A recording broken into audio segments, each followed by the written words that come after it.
உரையாற்றி மகிழ்ந்த கல்லூரி முதல்வர் அவர்களுக்கும், செயலாளர் அவர்களுக்கும், பேராசிரியர் அவர்களுக்கும், மாணவ மாணவிகளுக்கும் என்னுடைய காலை வணக்கம். ரொம்ப வருடம் கழித்து இந்த அலையன் பிரான்சிஸ் அரங்கிற்குள் வருகிறேன்.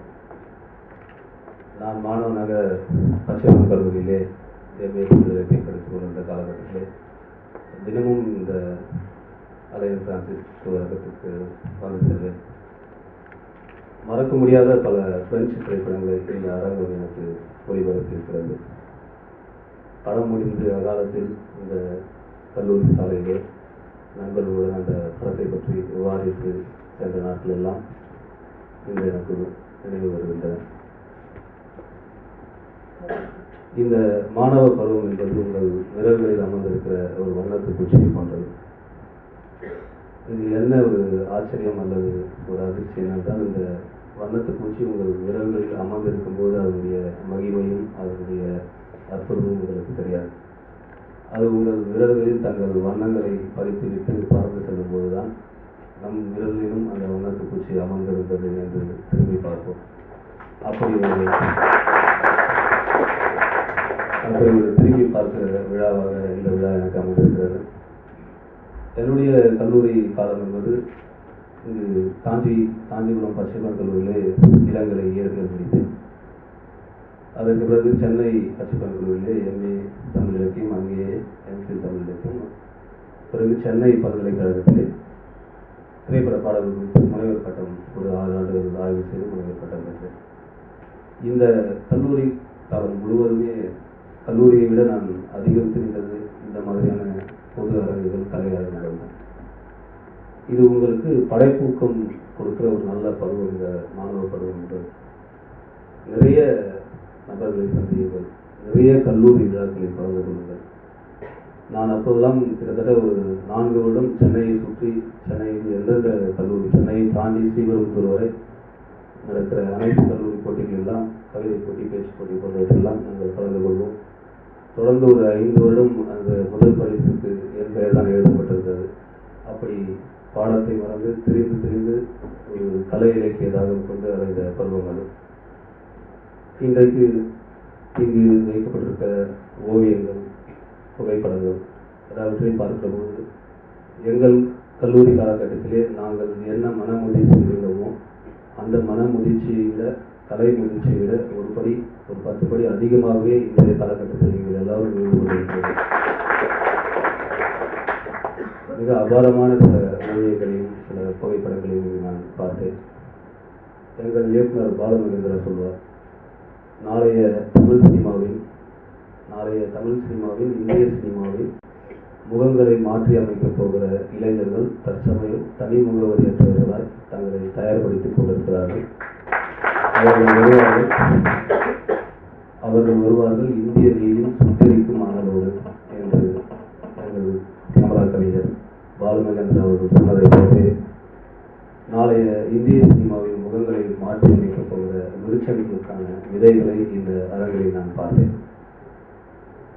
ஓவியம் என்பதும், கவிதை என்பதும், புகைப்படம் என்பதும் அல்லது திரைப்படம் என்பதும் வெவ்வேறு வடிவங்களாக தெரிந்தாலும் அடிப்படையிலே இவையெல்லாம் ஒரே கலை தாயின் வெவ்வேறு வாரிசுகள். ஒரு ஆலமரத்திலிருந்து புறப்பட்ட வெவ்வேறு விழுதுகள் என்று சொல்லலாம். நாங்கள் வார்த்தைகளின் விரல்களை பிடித்துக் கொண்டு கவிதை எழுதுகிறோம். நீங்கள் வண்ணங்களின் விரல்களை பிடித்துக் கொண்டு ஓவியம் வரைகிறீர்கள். புகைப்படக்காரர்கள் ஒளியின் விரல்களை பிடித்துக் கொண்டு புகைப்படம் எடுக்கிறார்கள். எல்லாவற்றிலும் ஒரு பார்வைதான் வித்தியாசம் இருக்கிறது ஒழிய எல்லாமே ஒரே கலை வடிவம்தான். எழுத்தாளர் சுஜாதா அவர்கள் சொல்வார், ஒரு சிறுகதைக்கோ அல்லது ஒரு படைப்பாளிக்கோ ஒரு முக்கியமான தகுதி என்பது வித்தியாசமான பார்வை இருக்க வேண்டும். ஒரு நாய் ஒரு மனிதனை கடித்துவிட்டால் அது செய்தி அல்ல, ஒரு மனிதன் ஒரு நாயை கடித்துவிட்டால் அதுதான் செய்தி என்று சொல்வார். அதை போலவே உங்கள் பார்வை கோணம் மாறுகிற பொழுது உங்கள் படைப்பின் கோணமும் அதனுடைய பரிணாமமும் மாறும் என்பது என்னுடைய எண்ணம். ஒவ்வொரு காலகட்டத்திலும் நமக்கு வெவ்வேறு கனவுகள் இருக்கும். நான் என்னுடைய கவிதை தொகுப்பு ஒன்றில் ஒரு கவிதை எழுதியிருந்தேன். 5ஆம் வகுப்பு ஆப்பிரிவு என்கிற அந்த கவிதை சில வரிகளை நினைவில் இருக்கும் வரிகளை உங்களுடன் பகிர்ந்து கொள்ள விரும்புகிறேன். கவிதையின் தலைப்பு 5ஆம் வகுப்பு ஆப்பிரிவு. மழை பெய்யாத நாட்களிலும் மஞ்சள் கொடியோடு வரும் திலகவதி டீச்சர். மழை பெய்யாத நாட்களிலும் மஞ்சள் கொடியோடு வரும் திலகவதி டீச்சர் வகுப்பின் முதல் நாள் அன்று எங்களை எல்லாம் எழுப்பி கேள்வி கேட்டார். படித்து முடிச்சதும் என்ன ஆக போறீங்க என்றார். முதல் பெஞ்சை யாருக்கும் விட்டு தராத கவிதாவும் வனிதாவும் டாக்டர் என்றார்கள் கோரஸாக. இன்று திருமணம் முடிந்து குழந்தைகளை பள்ளிக்கு வழி அனுப்ப கூந்தலில் செருகிய சீப்புடன் வரும் வனிதாவையும் ரேஷன் கடைக்கு வரிசையில் கவிதாவையும் அவ்வப்போது பார்த்து நேர்ந்தது.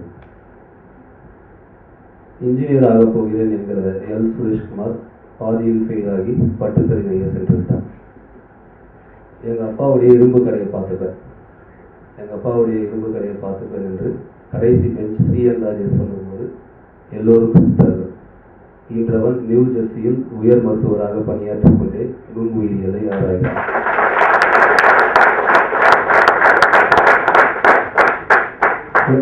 ஃப்ளைட் ஓட்டுவேன் என்று சொல்லி எங்களை எல்லாம் ஆச்சரியங்களில் தள்ளிய அகஸ்டின் செல்லபாபு TNPSC தேர்வு எழுதி கடைநிலை ஊழியனானான். அணுசக்தி விஞ்ஞானி ஆவேன் என்ற நான் திரைப்படங்களுக்கு பாடல் எழுதி கொண்டிருக்கிறேன். வாழ்க்கையின் காற்று எல்லோரையும் திசை மாற்றி போட வாத்தியாராவேன் என்று சொன்ன குண்டு சுரேஷ் மட்டும் நாங்கள் படித்த அதே பள்ளியில் ஆசிரியராக பணியாற்றுகிறார். மனசுக்கு பிடிச்ச வேலையை செய்கிற எப்படி இருக்கும் அப்பல என்றேன் சென்ற முறை சந்தித்த போது. சாக்பீஸ் துகள் படிந்த விரல்களால் என் கைகளை பிடித்துக் கொண்டு படித்து முடித்ததும் என்ன ஆக போறீங்க என்று என் மாணவர்களிடம் நான் கேட்பதே இல்லை என்றார். ஆக இதுதான் இன்றைக்கு யதார்த்தம். நாங்கள் படிக்க விரும்பியது வேறு, படித்தது வேறு, பின்பு அதை தாண்டி படைப்பது வேறு. இன்றைக்கு நீங்கள் எல்லோருமே நீங்கள் மனதுக்கு பிடித்த ஒரு துறையை தேர்ந்தெடுத்து படித்துக் கொண்டிருக்கிறீர்கள். நான் மாணவனாக இருந்த காலகட்டத்திலே கலை இலக்கியம் அல்லது திரைப்படம் சார்ந்த படிப்புகள் என்றால் அதற்கு வீட்டிலே சம்மதிக்க வைப்பது என்பது பெரும் பாடு. அப்படியே மீறி படிக்க வேண்டும் என்றால் சென்னையிலே அடையாறு அரசு திரைப்படக் கல்லூரி மட்டும்தான் எங்களுக்கு ஒரே வழியாக இருந்தது. அதை விட்டால் டூனாப்ளிகேஷன். நான் தொடர்ந்து ஒரு 3 வருடம் அடையாறு திரைப்படக் கல்லூரியில் விண்ணப்பித்து அதனுடைய சேர்க்கை கிடைக்க முடியாமல் அதற்கு பிறகு என்னுடைய இயக்குனர் பாலுமேந்திர அவர்கள் இணைந்தேன்.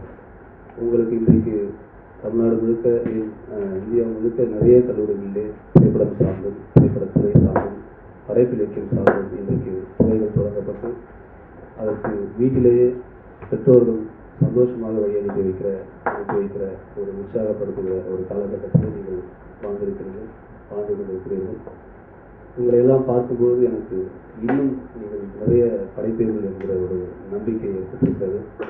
இன்றைக்கு இந்த புகைப்படங்களை எல்லாம் பார்க்கும்போது அடுத்து என்னுடைய கவிதை தொகுப்புகளுக்கு தேவைப்படுகிற அந்த அட்டை புகைப்படத்தை உங்களே ஒருவரை அல்லது நீங்கள் எடுத்து வைத்திருக்கிற புகைப்படத்திலிருந்து தேர்ந்தெடுத்துக் கொள்கிறோம் என்கிற ஒரு நம்பிக்கை